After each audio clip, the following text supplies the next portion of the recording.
Hello everyone and welcome to another episode of Let's Make Sense. I'm Ivan. And I'm Jian Wei. So Let's Make Sense is a mini podcast series which aims to impart financial knowledge and help everyone to make better financial decisions.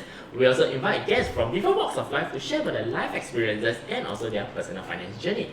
Through their stories, we will uncover the importance of better financial planning and any actionable tips and tricks you can implement in your life. So, welcome to the third part of our property series. So, Jian Wei, what are we going to talk about the last part of the property series? Yes, so today we have Alyson and Ngee Wei again. So we are going to talk about whether HDB, right, or whether house in general, right, can be a home or is it for investments?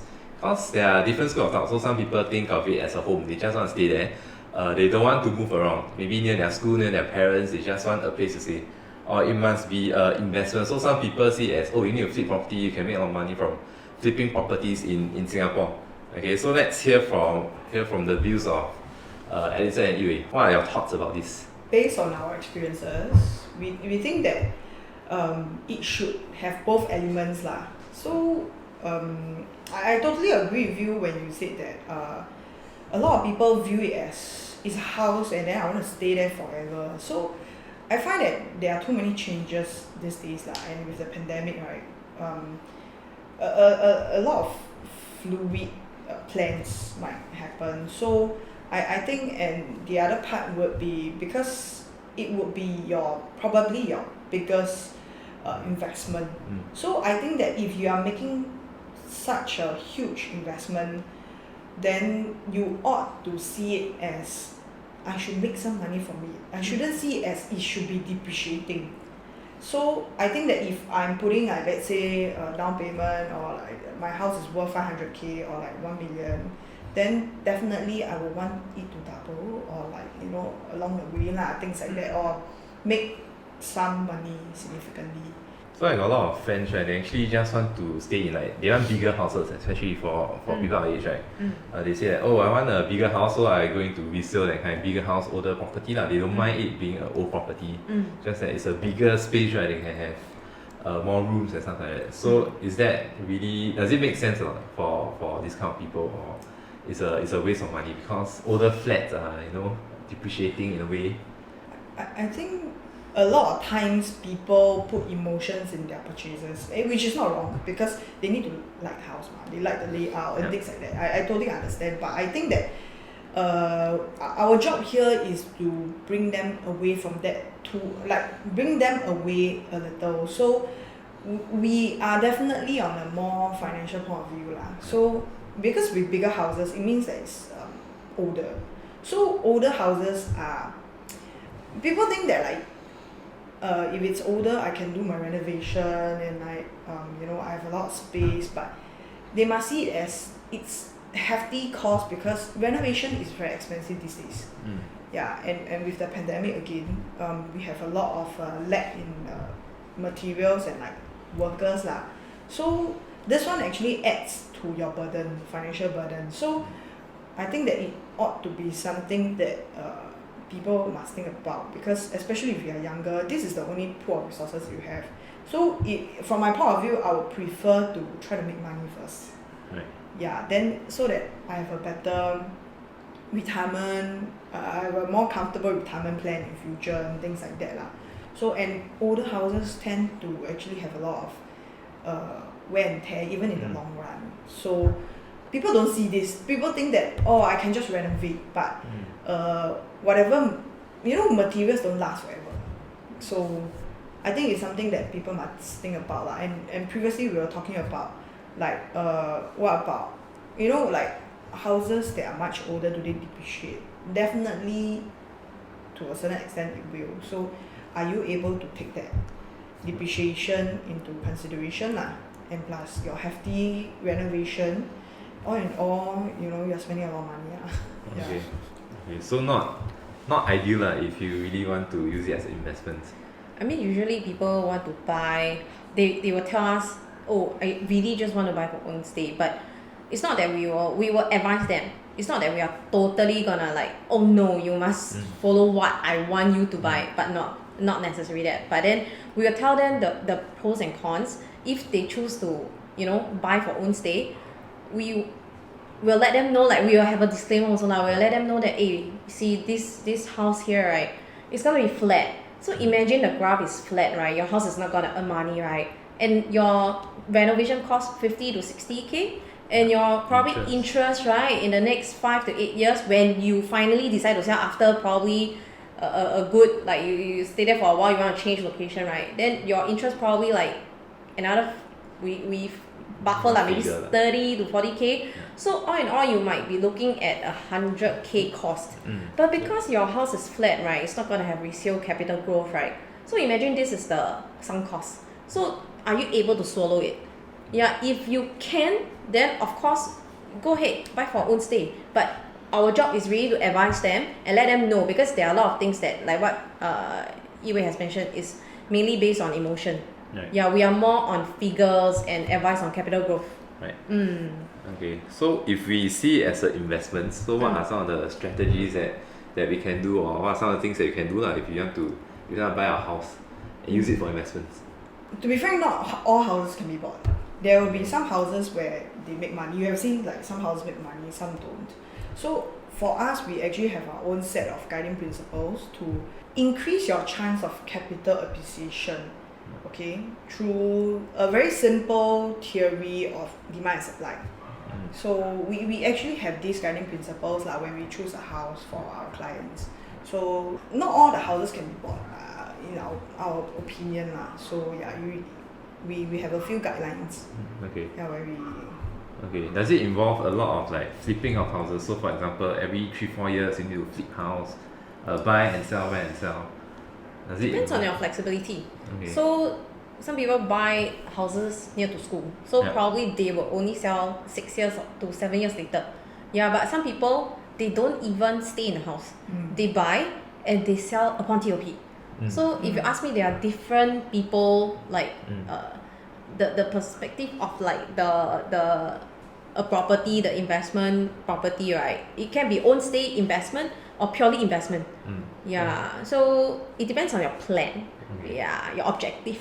So let's say if you take me for example, I very lazy to move house because I think it's a hassle to move house. Okay. So let's say if I want to use it as investments, I don't want to move too much, right? Then what should I do? Okay, what is your definition of too much or too long? Too much. For example, if you ask me to move house every 3 years, right, I'll just flip my table. Yeah, flip table. But what if I show you the capital gain? Okay. So basically you need to balance will you flip the table or you will give me your biggest smile? I mean, at the end of the day, right, to be frank, like there's only so much you can save. Yeah. So the only other way to have for a safe investment tool is using a house. Right. Because to be frank, if let's say anything happens, I just stay in a house lah. It's not like stocks where if it drops then that's it. I don't have money. It's really. A paper thing. Yeah. So at least it's a tangible asset that you can make use of. And I mean, I think we have always been very confident in the property market lah. So for you to gain something, you need to feel uncomfortable. That's the reason why I could move 9 times. There's a reason, like. Of course, if you choose to feel comfortable, then you will always be, wherever you are lah. But if you don't mind being uncomfortable, then of course you will make gains. Okay. That's what I always believe lah. Okay. How about we use because a lot of people they are talking about rental market, so they use house to rent out to other people, and then they get like passive income from that. So is that a investment too? Because you don't need to do anything, you just rent out your house and then get money from that. Potentially yes. Actually, for rental, we have clients who bought houses, rent out to cover the installment. For example, it becomes a forced saving for them. So eventually, when they sell off the house, right, they will cash out whatever gains from rental itself, and of course the capital gain of the house. So 2 sets of investment revenue. Okay, so and there are clients who actually manage to do decoupling. They have one house for own stay, then the other one purely for rental. It's also another set of forced savings for them, and yet they have a place to stay. Actually, this decoupling thing, is it a legit thing? Is it like a legal and proper thing? It's legal. Okay. It's legal. So how does it work? Oh, it's rather technical if we are talking about decoupling. Because I have to take out my whiteboard and write the numbers already. Okay. But we have done a lot of decoupling Correct. Okay. for clients lah. But of course, everything depends on calculation. Not Right, everybody is suitable for decoupling, and not like. Not every couple can yeah. perform this decoupling method. Yeah, you need to have proper calculations. So from your experience, right, do most people use it as an investment tool, use property as an investment tool, or do more people use it as a homestay? I think 50% lah. Half, 50 half to lah. 70% lah. Okay. Yeah. 50 to 70 use it as investments. I mean, okay, Investment. so there are still a large number of people buying HDB also Want because space. Yeah. Not just HDB lah, like they want space. A lot of people keep emphasizing on this space. I think Yeah. 99% of the people keep wanting space lah. So I think maybe they feel very suffocated at home or something. The But new house is too small. so but like what she said, like, it really depends on the client's objective of buying. Because for me, if I'm buying for investment, then I shouldn't be emotional. I keep thinking, hey, I want a lot of space. Yeah. So I guess it really depends on our clients and like. yeah. So there is still this large percentage of people who ask this golden question: Can we want for own stay? Can it have like investment value also? So to be honest, a lot of people at the back of the mind, right, they still want capital growth, right? Who will want to sit in a house Yes, and losing then money thinking every every day I'm losing $1? Okay. Yeah, then 8 years later you don't know what's gonna happen. So I mean, most people they want this investment value lah. Yeah, I would say that our clients actually, our own base of clients, right, they are looking at, most of them, they do ask us these golden questions. Unless really finances issue, so they have to buy, compromise and buy something that might not have the capital growth. Okay. Yeah. So what's the sweet spot for them? That is tick all the boxes. It can be a homestay, it can be for investments also. The topic is a bit wide because we still have to look at we have to compare the, do market analysis for them. Yeah, so to let them understand whether entering at this price is worth it. Does it make sense? Right. Yeah, so it's not only that, there are a lot of other factors that will constitute whether it's gonna be a property that will make money. Yeah. Okay. We even have clients who rent and still on rental to make investments. So these are the people who don't mind using houses as like almost purely investment, as an investment tool lah. So sometimes we'll recommend this to clients who have who doesn't mind moving. So yeah, and I guess when you are renting, you are able to rent anywhere. Like I can move anywhere. So maybe I don't have to pay a hefty installment to stay in, let's say, Newton or Orchard. I can just rent it. Yeah. So on the other hand, they will make investment. They will purchase Yeah, property something at else. other Then they rent out, areas, basically. Yeah. which will make money, but then they stay in the location they like lah. Or, yeah, like a big house which they don't want to spend to renovate, Right. things like that lah. So we have all sorts of clients. So really depends on, again, their objective of purchasing portfolio. their portfolio lah. Okay. Everyone, do you think it's a home or investment? Wow, I don't know. Okay, I think so I have when we're talking about the rental, so I have a friend that rents an apartment, but he bought like a condo and he rents it out.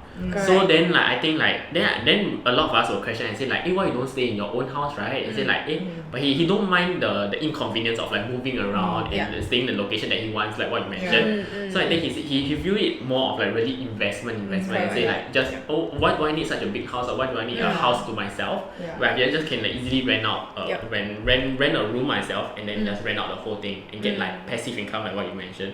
I think more of like, for me, I think always there's people who like think of like capital appreciation at the back of their mind, but it's how you go and execute or how do you actually bring out that topic out of their mind and make them more aware or make them more focus on that aspect itself. Because I think a lot of people like I think, which I usually think that people would think that home is just for long stay. Just think that actually I'm just comfortable. Like what you say, I'm comfortable in this area already. I know my market, I know where to go about. It's a routine for me. But I think not a lot of people would think that actually within 8 to 9 years, actually I can flip a house and gain that appreciation growth. And I think that's very important in this topic because a lot of people will just want to be very comfortable and just where they are. So to me, I think generally me and my partner looks for a more we can call our place a place for ourselves lah. But more of then again, I think at our young age we also want to have growth. We want to have like a lot. We want to like earn money lah. I think in that sense. Okay. So I think it's 50-50 for me. Right. Correct. I think to round things out, right, I think we cannot really just detach homestay from investment because house is a very big part of your asset. It's at least a 500-600k. So I don't think you can totally detach it from it not being an investment. Okay, so if you want more property knowledge, right, or any insights, right, y'all can just go and PM them. They got their handles here. So basically, I think that's all for a 3-part property series. So once again, thank you both of you for sharing a lot of information. Before we end off this whole episode, so do remember to like, share and subscribe to our YouTube channel and watch our YouTube channel, our channels, and also don't forget to give them a follow. And then we will see you in our very next episode. Okay, bye.